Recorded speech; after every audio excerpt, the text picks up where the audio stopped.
Oleh min lo hai thatu ten zawai in chi bai karon buk le chewa in lo dam that ngai ka be saya dam thalo te kan lo omani chuan dam thavek turin du sakna sang ber karon lan le masa cheu ani kaliame story kan ngai thak sun zom do ne o pathian zara kan vok te te po tuma thi bel to lovin tlo takin kan vul chowa kepo kana pai po pathian zara tluang chove zela har sa na em nei lovin doctor ten in check up on tura an tianga pianga chuan keipo kan check up ve ta sel ming than moya po ka thei angin ka thiam angin ka hnema boite thina a tur tu po ko rai chau lo chuan thina hi chuan min hnem the tak tak love an lo ti thin po ani a po hi take thleng ve in ka sia a ko an rei chuan ani po lungleng kho har lu tuk te po a je om chho ve ta a ma ro chu zu lampang ero duangin a thla hlei theilowa an thla vele wang thina ma se nuwa hian ron in vele thina kanu ten an in an siam that an extend dona wangin papa uber na chu an ron pun ve a atira chu na mai na du lo viawa ma se ke man kal tura ka ti thata wangin awa kal ve a chang chi larinan nupui alo ro ve box inen keni kan nei khan in extend ti lam reng an ngai to lawan sei lawa ma se larinan nupui an nei chuan in extend an sei rum roma chunga wangte po chuna ni po athinarim ve dewa ma se naute an thi ngai lo a holutuk an extend anga nuam de wen omro se keni ta chu in puya kan om to lawa ke ma ni lam awang chon ri ro ti boya ngai to hleinem tuna chon ti hian zalen de wen kan oma pathian zara kan in lo man kan pe thei ve zela tin kan ni ten ti hian keni ta chu min support boka chu wangin in pui lam hi chu thin rim pui le a lung oi lo pui na ta na eng po hi ti se man to tur ni lo ka ti ta wang ni po chu lung oi vak lo le tui vak lo chung chuan kanu te in siam pui tur chuan akal ve ta ti chuan kanu te in chu kar khat zet mai an siama lelama chun rin a hi roi lo ti ma sela kanu hian a duat em a kanu fa paduat ming than moi po hian ati kher thin kan vok te te kan thal lim ani boka pathian zara sum le pa ya kan har sat lo lai tak alo ni box inen te chuan kar khat set mai kan ute in chu a siam puya an siam zo ni tlaya chuan choi tui nai ve de ulakin na thok tu ten an bo saya ma se kan u chuan keima lam tura ming than moi ne na alo soi lo wangin ming than moi chuan cho po ei du lovin aron honga cho ta la ron lung oi lo em zui enga tinge a ilung oi lo keima min lam lo wang mi maya lung oi lo tura ni hleine cái tết số thì hiện ina cho cái thầy ba cái má cái bể lâu lệ cái này thế nào cái cho chồng mấy đô na cái mà mình ngày tuổi vàng hiện cái đầu tiên là cái hiện lung oi lâu phô trên tết số hết tiếng cái thằng vàng ấy hậu nạt lệ lúc tục xuân chung có cara u lệ nào cara bồi na ôm mấy cái chút cái thời lúc tục mình ngày tuổi số can tì mà xem mình thành môi ở chuan nắng mà ăn làm lâu che vàng cái lung oi lâu na bịa làm car khát rất mấy thì hiện anh in xiêm puin na cái thổ cả paysa anh này thì cái gì lo da chun ni khatal da chu min siam sak ve turania ma se lo chetem po min pe kan tum lo ka than du mmc ina kan omlai min ngai thei lo mm chuak turin min ti kan han chuak ta chenga thenom khoweng bula an nu in chuak pu som ti zo nan lo sei le ti yan ton nu po min ma mo le miron pun le engen omje hi ka he thiam lo kanu hi enge aril ruput mang hi kan chung a hian ka he thiam lo bidang ho duat em enga tinge kai himin mangai lo big afa ta zinga hian ti in ang deu mora a ho inu in mangai lo kanu in mangai lo chema se ke man ka mangai che lo ka mai lungrun puya alo mini ti in abula chun thru in ti lim dan phe chu ka zonga ma se ani ero alung oi lo lak lo tlat mai lelama chuan ngai to chen chuan kai point kalung oi lo pui ve tho kai khamiron ko se kai pakhat lekha thil har sa po ne lo hei cho e kan bo saya na thok tu nen lo phei ve la cheron ti mai seng katan po phei har sa po ani lawa khalai thu akher kha chuan kanu kai point ka dem ri ro ve tho mai ma se lo an pek lo thu a ero chuan ka dem em ran chong lawa an ma ni in pui ni fa po pa ber na chu pui torin an pun ven ko ve ni maya ma se chu ero chu ani ero chuan lung oi lo chan pani na mang box si ti chuan kan pani in zanria kan eya chai chung zong po chon tong po atong thadu lawa a shim ma kanu te chungai lung oi lawa ihlim lawai lom lawa ke ma chunga hin lung oi lawin ihlim lo ve mi ke ma tal te chu min be ve bor la i danga te chuan ron honga that takin min be bor thin ani si a hetiang hi chu anuam lo pahnih chau kan ni bok si nang nge i thin ura tianga i chi plat mai chuan a kho har thlak ania ati a chumi zan chuan kan nu pa in kan i te in ha kan in chunga kan chowa TV in khel te o bangin kan han en tam hi maya ti chuan hun le ni te an ral zela kanu le mami te ming than moya u ten eng tin tin am ne hian min lo sei dan hi ka hriat le zel thina wang hian a to pa pe chon kai po in ti po ka ti thalui tu to lawa an chunga that ka chhuwa der zel na chan tur ka chhuwa lui chang tan chan tur po hi hrel ve tin kai po chu an laka chuan ka thalui tu ta bik lawa engwa chang chuan chawhme te hi kan in bula an tam hun te siam na te bin te beloi te engemaw hi kan ti ve thina chung kan chawhme thar te chu ka pe thina ma se an ni hi chuan huan lama chawhme thar reng hi min pek ve po an tum ngai lo chawangin ko tianga kan huan bul nai huana ka chawhme thar te po chu pek po ka pe tu to ngai bik lawa in po ni se te hian vokte kan han bul bel zelanga the top chu in kan tanganga nakana chuan kan tin mun hi min lo ot khopang tin keimani chung te lam kani te kanu le ka pa te ka chung te lam ngai po hian kan din mun hi mak an ti thei tur kopin honge kan tang sau te ang tin kai po chuan tran la ka tum ve na samai te chuan pathian zara dam te in nau pai chho zelin nau te kan thing vele ta a pathian ma somna in meichia ka hring lo mai ming than moi ero chu meichia kan hring chu alom tho rolin mi pa adua alom lutuk lo boite ya kan fama saber alom ang khan meichia kan han thin ta ka chon alom lawa tlema anji om apom theinu apuak theinu te ate chon afapa kan fapa ang khan a boi pui pe ta tlat lo mai a chang chon engatinge a pathian hena fa kan dela tlo takin min pai tira ti hian fa thatak min pe a engatinge mi pa ani lo wanga vai ang mai ilom lo tlata hetiang tur hi ni ngai lo meichia po ni se kan fa kan rilar ani a pathian nena ta ro chan kan don kan mo ni a kan mangaya kan en kol hi kan mo phurna kan ti tur liao ani te kan ti ve thina ma se ani ro chuan a meichia zong ka khoi thiam lo ka chon chei thiam lo a ti tlat zela te chuan ama nu ten lampo kan kara la ter la ke ma chung ten lam ro chon kan in po tel te ila han jin zeu te kan kholama te po kan nei ve ta thina te chuan kan nau te alo thang lian chho zela kan fanu kum nia thlin don tre pa chuan padang nau dang ka pai le a ma se to tianga nau kan pai le chho a pathum na kan han pai chho le bor vela chuan le na hra ta maya tin zula a in regular chho veo mai box ne ka sai sel ngai me lawa tum khat chu ka sai sel ve a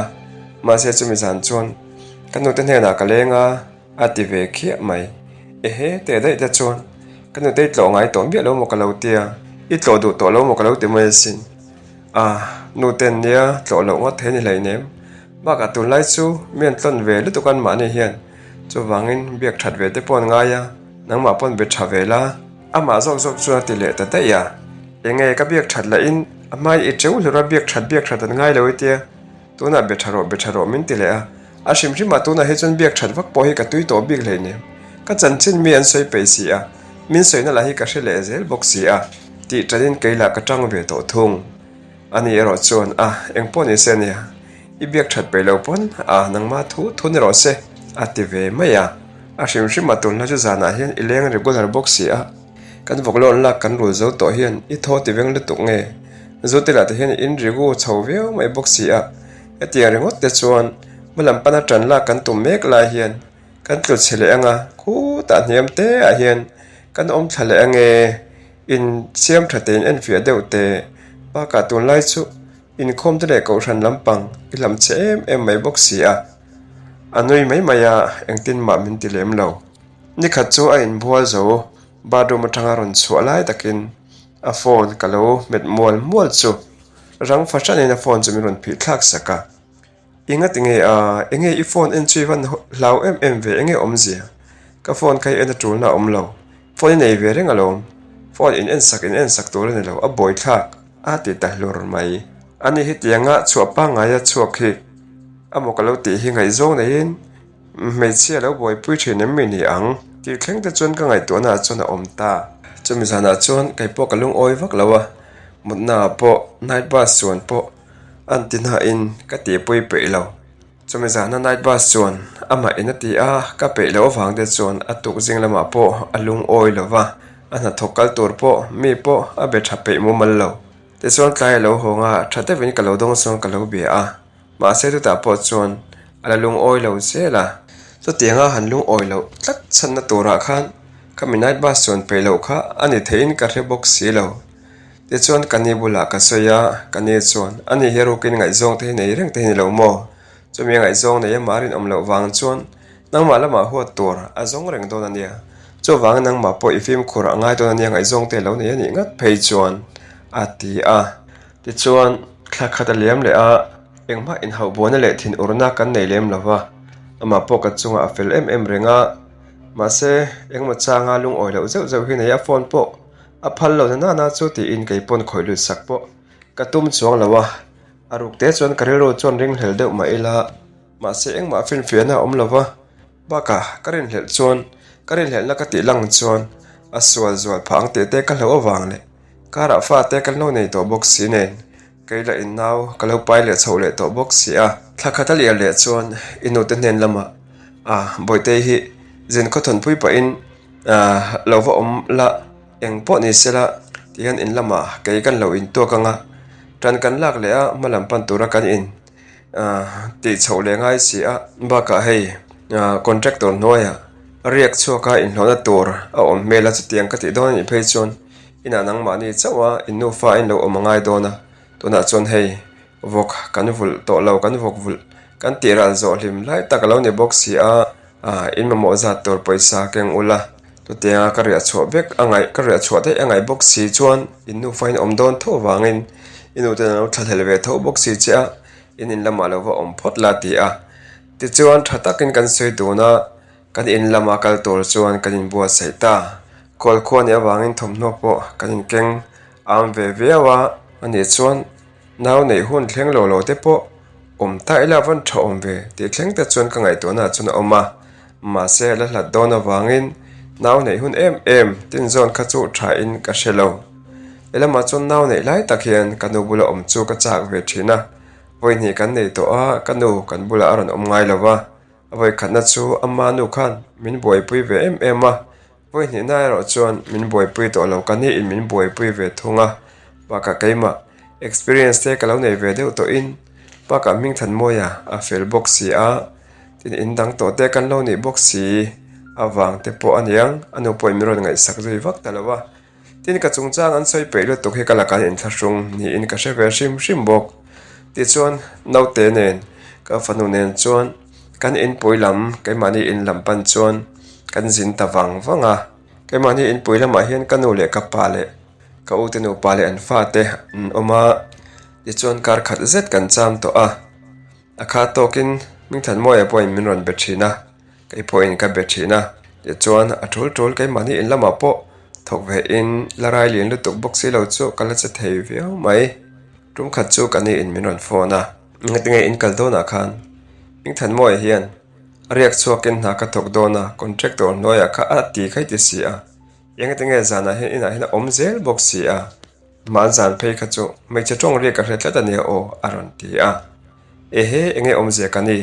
chu tianga mai che tong ri sia te chon yang tinge dang po fin fia te po ilo zuk tum lawa eng po ni sela min ven pui hengai tak me o ne o ngai zong te kan soi ang khan nang man kan soi dun to ang khan lo ne ni vai chona poi don ania ko ngai takin lo en liam mai to lo ula thom ri wa dang me dang thom ri wa in chung an sian i vai chuan lungai ven nge yang cheu kati a mani in lama han om ta ka chuan keila lo sho om zok box si lo nen kalung te lo leng ve to kan jin lo na re ve to box si a ke mani in lama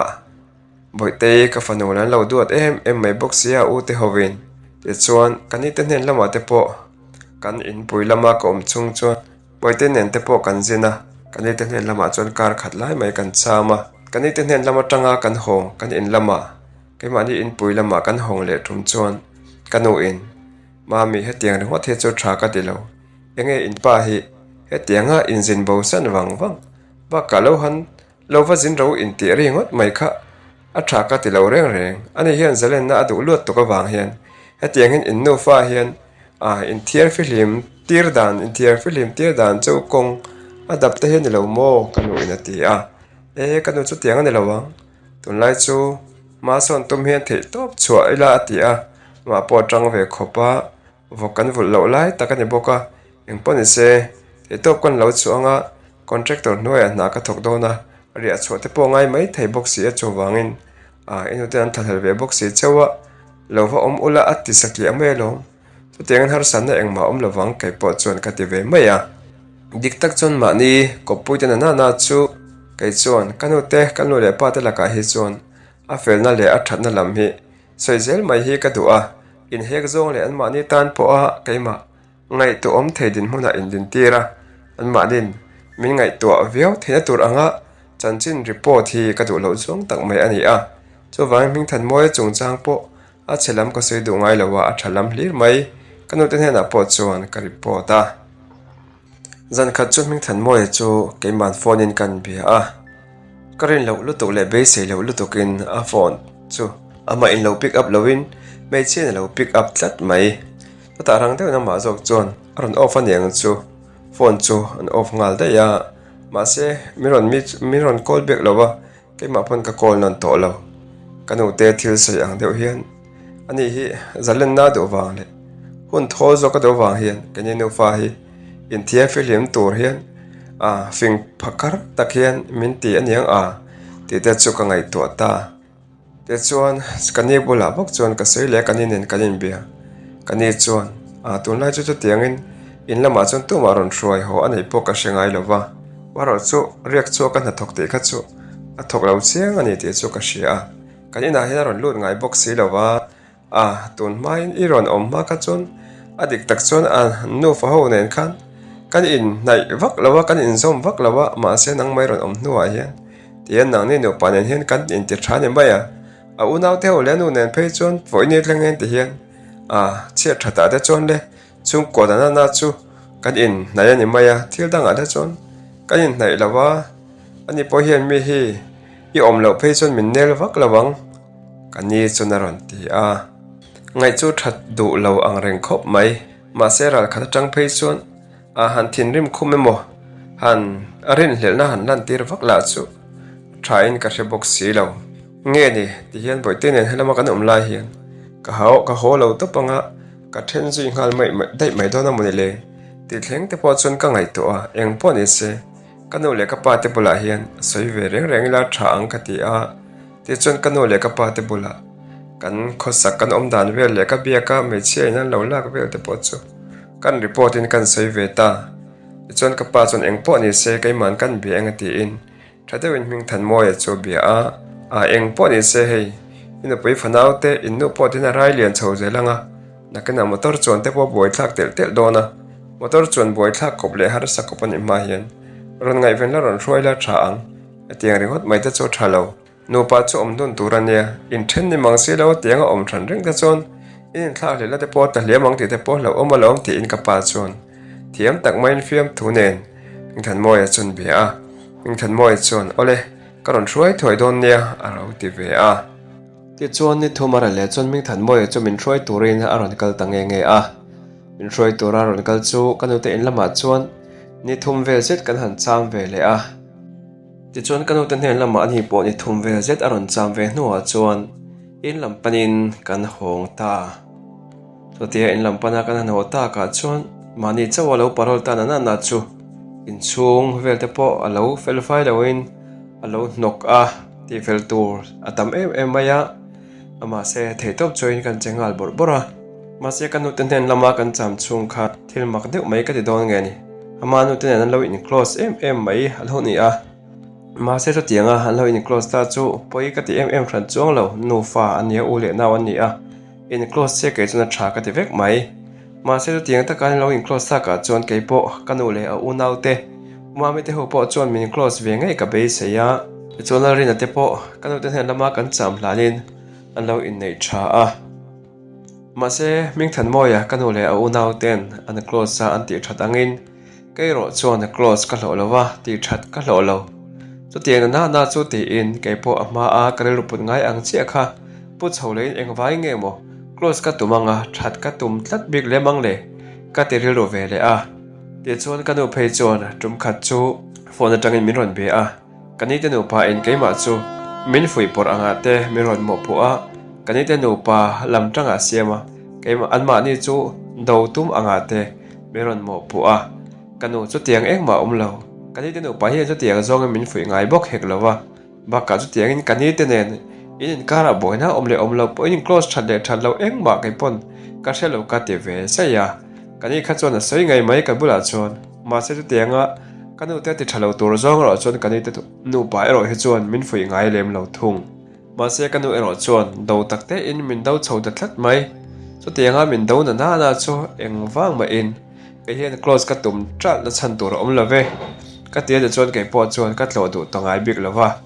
ing than moi ro chuan eng ma cha he tlo ve le zau thina zana te po hian in puilama len chang te po anei thina le chuan kan ho thla ka tangin thakhat aliam le tia chuan zana ron ho lo chang anei ta zau mai karon ho peilawa zu karoi boxia ilaka ka in thla shunga a zu roi bula mutri iti thin boxia zu nam bula kanu te na kariak ati mai thina in puya kariak ka ti zel thina wangin ke po chuan ka hre thiam ve maya engtin ma boina le har satna kan nei ngai lem lova ka soi sel ngai lem bok lo ma se pathian zara boite lo om ve to boxi a nau pai lo lian chho ve tel boxi nen ari abo a hra talatuk ron holo a ching talatuk chu kaning ta viau mai in lama boite a boina le har sane ngamo zan han mu thadu lo chang te nei rol le kala ni boi pui ngai la ni a etiang ringo chu thalo dia ka soi sel point om zia a om thei si lo zan khat chu kanu ama nu chu ka va phone karon hodol lo kanu ten na kariak le maidon zu ka nam box yaron dile chumi ran chuan kanu ka va phone ming than moi karon horo se zain chu hei boite khwa sik box ya a boi thak e mai apa lam mai ka ti a ma se kanu ero chuan tu tiang in ming than moi heta riak reng lo ti thlat atira chun kanu chuna je puini te karinga ma se midang tarina te kan bia kan zot vele a ma se unau te po in aria lo thule ari angai lo thu an lo soya chuta zet chon ka sata phat mai mana a phone ka khoi a thin rim em na chan kha ti hela lo la kal chho pui zela ni don chu kani in me chir on thom ri ka hriati zong te po me chia ka ina po halo shoi lut ngei ani don chu ti in kariru anna in ka thin arim khop mai ma se eng tiangin nge ma ka lak chho zelang le ti chuan ovokte hi kan ti le than don mi ni angati ama se chu po chu kan kar thu che thut thei ani awangin engma ma lak ka du to lova a tuna chon karai lian chho zelanga a boi thak ai boi te a dam lo ritlan engmo ne te lo nei thin boxi a nangla na to ki chuak renga to wangin vok chu tunari chuan ti lo mayang nau ti han nei le photila kan nau te ha changkan chhole de huna mathar kan la don nia ka ti a ming than moi chuan o inu te ne nei oma te top chu en bul kan tran thalenga tran thar kan lang ti na kalain ati a ma se ke ro chuan kan nial lui tlat thung zan khat chu roi satlia mai pone lo roi de henaron honga aron thlenga cho e ka siam saka cho kan e zo a reilo te a chuan kamudona tia kumlama amuta te mai tui takena mu hila anar ngal bora chumi lan chuan a phone call ron kala kan lo pick up chia mai chu mai che oi khoya nge ping than moya ka bedonia intita tu tang mai chu ron ti a yangi omzia tungoi ni a anu pui kania eng thu anga ni a ke po chun confuse taken kan lo ti a chata mai chano chuan anu pui kani a inga tinge a kan pui ne kan in then ati si a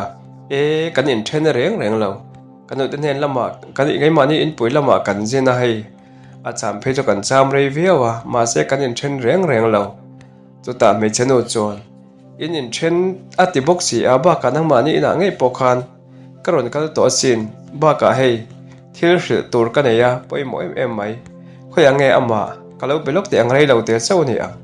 amu hi la achatla zuroi de lo honga ei cho kan ei zawa mu hi ngal dai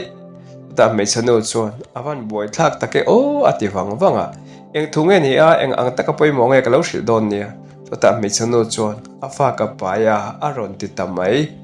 ka thina wa han rim tak em chu te ke ma poina no te rin don nai to chawa om mek la ya midang la ka so no thlak chu a phone chu off kal mak mai chu ka du'a ma se kan zot chiang dewa thleng za ngai pai to reng renga kan pa fa ani ti chiang mo o ni e in pa fa ngai ani e ma se tu tiang in pui nei angin kabula chune in soi mi asi lawa kan pui nen kan in then ati si a avan zia lo ve o eng po ni se man he na chu lo hril don nia to na hian thla ni na ani to a aron ti le ngal ti chuan kan in biana kan ti to pa chu me zan chun mut po kamu hil lo mut a chuak mo eng tinge kan hmalam hun ti rengot mai ka ngai to a kani te no pa ka ngai to kaya kanu le ka pa te ka ngai to kai an phal lo le rem te vak lo chunga nei kha kani box si a to ti lai kara ke la in ka pasal that tak je te le nei lo tura min lo ti an lo du lo em zong po kha da zero tuma thei top chua chho mek la ya to tiang kan han ni chho ta mai chu kan ru a hre om lu to ka kani te no pa laka le kanu le ka pa te ka unau te po niang chu chung te lam laka ka in thlashung box si nen zan khat ma chumi zan chon chin khat ma ka ching lawa atu ka chon ama chu kan chua chala chu tiang ka fa pai thei tur tu man om lo ti ringwat na changa kha biala ka ti lai na bidu box si lo chumi tuk chon ka thina ur video box si nen a renga iron holovin kanu ten hena in puya ka riak don itia ka riak itia karing tok em chi a engma ka sei boy ngai lo ma se in puya reng hian ilo riak ngai lo ni ti te po tu na chuan ka shevek to ne o ka sei du lo mai ni kha atiang hian no pa kan in siama kan nei do na te po ni a dik tak chuan kan te no pa po in an be thalo che an du lo che i sia a min du pui lo che i sia eng kim mi hai lo ma se ka tiang chung khan kan lo in mangai to a kai pon ka mangai to che a phat san che ka du to lo wa tiang khan kan han in nei ti he kai nei ya in lama ni se kanu te inu te ifarno te nen eng mo ne te po ti hian kan nei chawa ma se chung po chu ka tuar zela tuna ka chung te bul lama po I fel zia te le nang ka nei che hi ka in chir lo zia in the thei takin nang ma chuang tak che in kan chung te kanu le ka pa le ko le naw te mai ne lo chung te in rang mi ho te bula po ka sei ve thin che a chu ti lai me ka he tiang chan chin he tiang thomin min han deng thut mai hi chu kariru ana ve khop mai ti in abula chuan ka sei chuak ve da piap mai ma se in soi fia vak ngai na hre chuang si lovin chu tiang tu man om lowa chu tiang in tu ma ka kop lo ti tran ringot chu da changa ti chuan tuk thuan kan eya tha thok turin chuaka kani bula chuan kalung oi lo na engkim mai thil zong fin fi ani thu chu ka sei ta vek mai kani chuan awa poi tak em ve o adik tak chuan ing than moi te unau hi chu a farnu te po hi tu ma hian mo ta nan I thi ka ring lawa an ma ni unau po hi tu tan ma hian mak pa ta it om tak hian ni lem lawa ama hi ti hian in han in nei nu a hian aron tai ma ve de ka ti don nge thanem te ron ngai ve a in nei ma heng lama om lai te phei kha chon lak thlak lo lu tuk ve thau mo le ipa khan ming than moi pa khan an unau hi thei top chua fel tak ni tura chua kha tum thina ma se inu le ipa kha andung rol thei lawa inu hian afa te hi atran tat a chan tat zela thil sual an ti te engani te rol sual khati ang thil ruk an ti ru ang te po aze pui tlata ase du ngai lawa ipa la ti khan boral lewat mai boxi ti hian inu hawian oma inu la an fel lo na le an sual na thup bo pui tlatu na chu alaka eng ti kan ti ang anin thlashung lawa an ngam pa an sual chho ing than moi po hi kha tianga pa pui ten he na ron om ma in ton ma te ka chon lak lo lu tuk lo rin ang de chho mole chu wang ni he naw te po nga man ngai lo em he farno te po nga man ngai chong bok hek lawa abul pui ber chu inu ina fa te en kol dan adik lawa nu hi kan poi mo nia fa te en kol chung changa hi chon nu le pa hi kan tran rol a poi mo viawa pa in min tran rol pui vak lo ma se nu hi kan khawa nu hian discipline hi kan nei that te po hi ngai ve inu chu fa te en kol chung changa a fu vak lo keni hawin lo in rol ve ila min tilet shep min liak zel box ya so wangin a boy thla kan ni hi ro rel pui ngai na cheu po ka hrelo hian kara fa in lo nei to box si a an in thenin nang po han ho do ringot la nang mani in lama ni thloi ni anga fa te nen I koi du ato mai box si a tiang ka chon in pui lama po in thlarun to a mo I u ten lo om ve to box si nen kani chuan ati a ti ngai na awang khop mai te chuan san tin ron roi honga tu tang phei chuan kain hau ta fo a tu ka zan tha kan nei ta meu lo ka chung ten hen lama ka lo chuang ve em a ka lo fak ve thin em lai mekin tiang kan han ho thale kan bo ruak thalo chho ta lu tuk chu ka chung ten hen lama ka report ange report lawang ti te hian ka ngai to a zana te hen kai ngai to vak zela chai po tui lawa mut po a tui thei hek lo ti chon pathian sara no nei lo huna no te kan han thing ve le a chu po mei sia bok kan han nei le a chung an chana lom lo em a chu ta chon a sei chuak ta nge mei sia bok I hring le don ti hi ka ria a I pa le mei sia chu in pai dana hen a riat ve em a adik tak chon va pa hi ka du ve lom kan fa pa nei chun kan fa pa la tiang khan boral box si a poni se tiang mun danga fa ka lo nei hi chu nang pon ngai thiam la tha ang fa pa te lo ni lo phe jon tha don via wasin ti zong chuan a ti a ma se ke ro chuan ka the thiam thei lo reng ba ka bula khan nu pui ka nei lo ka nu pui nen kan in then ti zong ten I lo soya yang atinge kan in then mi si lo in then ang te I lo report a chuan ina poi lo hruaya he kan khuma nge hian I lo mut pui I lo ria pui thina ni ti po ama ka tang khan ka sheve khoi ange om ama hi zon chua ka du ni an ina po kal chil ngai se kal chil mayang soi sak shrep ka du tianga ka pasa du lai reng lo kho sak pui du to hi chu enga ma ka ngai bik lo ni ka hlau ther te lo ni ti in zan khat chu ka thenrim lu tuk chu ka ang ta bon mai ma se pathian rem rot kan ti don nge van duai thlak te win kan ti don jok chu afa pai tu chuan naw thlathum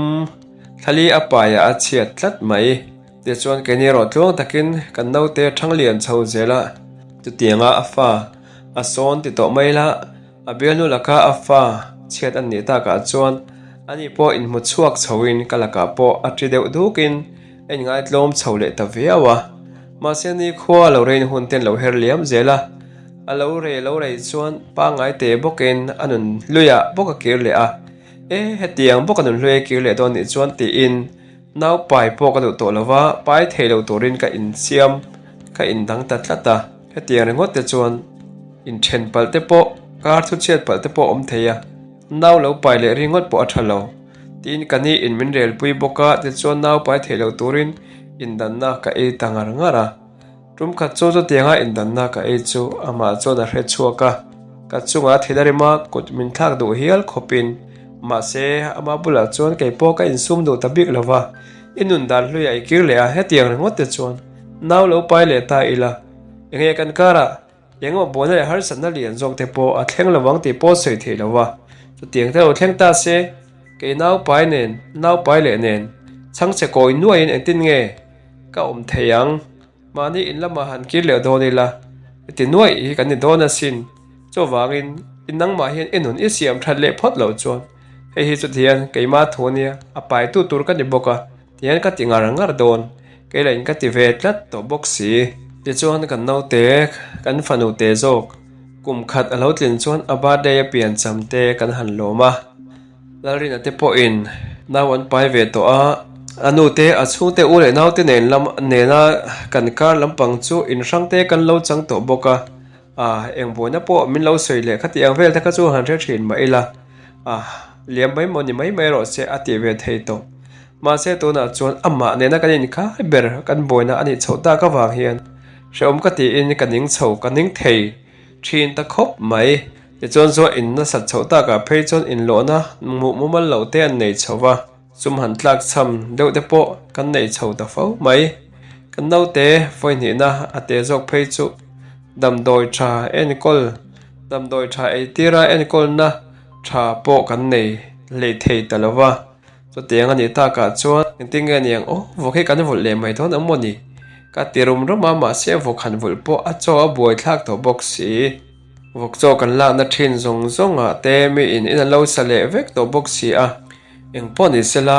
chome te hi commission in zuar ve ila a tha angem kan ti a e chon chung te po chu kan ti ve lop lopa chu tianga sum ke man kan tho chhuat ta ka phei chuan ama a in thla da chho da tlat maya he tianga ne chuan ke in thokin ama a in thla da ai chuan ina naw in kole in chung lo in kolela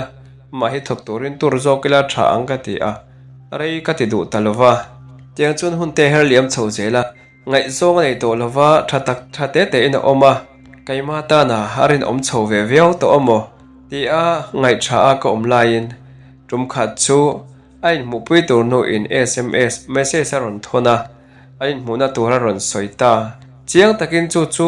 message chu kalom pu ve kher mai box si a message open full lova chunglam tanga tuai thla khan chiang vek mai box si ti chuan chhona tur chhuan lam siamin in rin nia ni a chumini a chuan a chhuaka kani hena kan fa te lo om pui lok turin ka ti a kal na tur po sei lovin ka chhuaka bazar lok ngai ka ti a ti chuan ping than moi a chu ka umru ka chui ru ta ti chuan abial nu nena a in hmuna hmuna chuan ka vanang chinga ka va kal chil ta rop mai abial nu chu eng kho sei set lo chuan asama ka va tham noka eng wangi ka pasal hi hetianga in mu pui tur te ai lo ti vela tu fa ngai ni inu le pa min thil ro in ina karon kal chilanga inu le pa te hena inni na zong zong i chan chin i kho sakda ni karon sei vek ton ka pasal hi nu pui nei lai ani hi she em tuna hian fa pani kan ne kan fa te jok phei chu kum khat kling or chawasin kan nu pa hian in thenin kan fa te fa ra se iti ami tin ka thinarim kher mai ping than moi zok chuan horo ti min lo nara min lo nema ma se ke ma ho ka tum lo te chuna to pa chuan ke ma ho ka tum tak lawa chuan ama chuan min ho puya in kan honga ka thinarim ka ang zui ngal chara kan in hau ta hrepa ama po thinarima te chuan thlaya a chhuaka chu tianga chhuna ka che dan vel chu rui chilin zana chuna ron roi honga thin urna zongin ama le hur sualna chu keima chunga min tlak terin then omtena ka leng chu ka hong tiang chuan min lo sei sa in ngai zong neya then omnu pasal chu ngai zong ve a min pu a ti chuan kut min thlakin in chunga chuan min sei sa ta hrepa chumi zan kher chuan kani tela an lo om lo zan kher lo ni box si nen kan fa te fa ra tir du lovin in then du lo em in ka chung te lam laka in thlashong viau ma ila chu tiang kan han thlen ta ka chuan in then lo thei lo din huna kan lo ding ta ti chuan ka pazon te nen lama kan then om khoveng ten min hruaya ka fa te pahnih ka hruai boka ti chuan ke mani in lama ka chung te nen ha chan chin hril lo thei ani tak si lo wangin engkim kan han thrila kanu le ka pa te ro an thin rim veo mai chu tianga kot in thlaka in sei sak hrep chu ani po in an lo do thei ta bik reng lo eng po ro se sum chhuat tur ani chuan ti a ti chuan ka pazon te hena chuan sum min lo chhuat sak turin an ti a atu ka chuan ka pazon te chuan sum min chhuat saka ti chuan bungrua po kan la ta veka ping than moi nen chuan kan in then ani ta ti chuan atu lama chuan kan in pui lama keimani kholama ho ngal mai tha in ka hria ama se ka pazon te chuan engpo ni se a khoina chevel te hi itaksana them thum te kha andam thapot ro se an ti a ti chuan ka fa te pahnih nen chuan ka pazon te hena chuan omin ni thum zet mai ka pazon te hen lama kan om hadam nuwa chuan kan in lama ka fa te nen chuan kan bung ro te nen chuan ho chai kan rel ta ti chuan kan in lama kan ho na tanga kar ni aral tia chuan ka fanu upazok chu apa chuan aron hruaya tira chuan ka phal lo de viawa ala te ve tho box si ama se kanu le ka pa ten apa ania fa nia a hroi du ni phot chuan an panin hroi tum po ni se me che ai chu ni pan thu zo ko lom hroi tiro te chuan in fa te in se mani mai lom an tia wangin ka hroi tira te chuan kanu le ka pa te chuan eng po ni ro se emi te chu a tlei hun a rei don hlei nem hei tuna kum khat a tling to a lungai re su in tuai mam le anga nakana chuan a then che in then hi a in chir vong na turin an in tuai thar le la chuan in chir vong in i siam don alom ma se ani nen lama khan ngai dam voi som sari po dil che ma se la kirle itum mi turani lova kira zai irel turani lo inule paten sum kan chua hi I reng turani a nangma mai thin lungna le rilun haina siam lo che a I chungte zong zong hi te hian thin lungna le rilun ha I min siama in nei dona kan rem ti lo ini te do pa poi rem ti lo khang zong zong te khan ngai to kila tona I fak em a I choi moya a fel lutuk ka nei hi ka in chil lo ve I ti hlora ma se ti hian in han ho le chia chu he tiang bo ro khi hei rei pon le wa aron thleng ta a nei ta ka lo ni ze lo zia te le in ni te no pa khan an lo soi dik zia te eng kim chu to da hi lang chuak ta cho wang ti hian thin remin ke ni point sum kan chu a in tuai thar chho le anga thei to pin chu anga ngai dam aron dia le che mo aron hel le che ni po in kir zai rel to tur ani lo kanu le ka pa te chon an ti a ka chung ke dang ho point min fui boka chu chu kai point ka tum dan ani ve ta chia bok ole khati song khatun chap tara kan ngai thak thei chu lo ni vele ta a in the vai mino ai thak sak tu tu thinung le ti tak za tin lom tu karon soya next chapter nak tu lamaron da ngai ka lo tum don ni o in the vai in un man nuam vek ole ka hui ve nang ya zuale chi ke ka ti ve ka không nghe mô đi ôm lệ ô không nghe mô đi ôm lệ lại đi tìm đi đã giống chuyến xe đông đi lên ôm xí lâu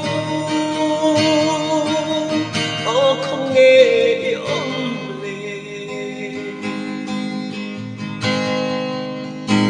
lên dùng cái chú có tên nằm lim nghe mà sẽ ít nhân về xí lâu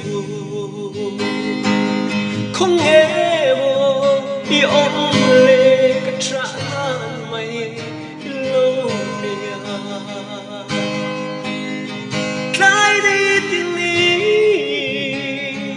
ta giống chuyến xe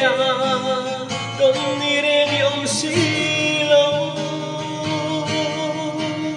ô không nghe ông lệ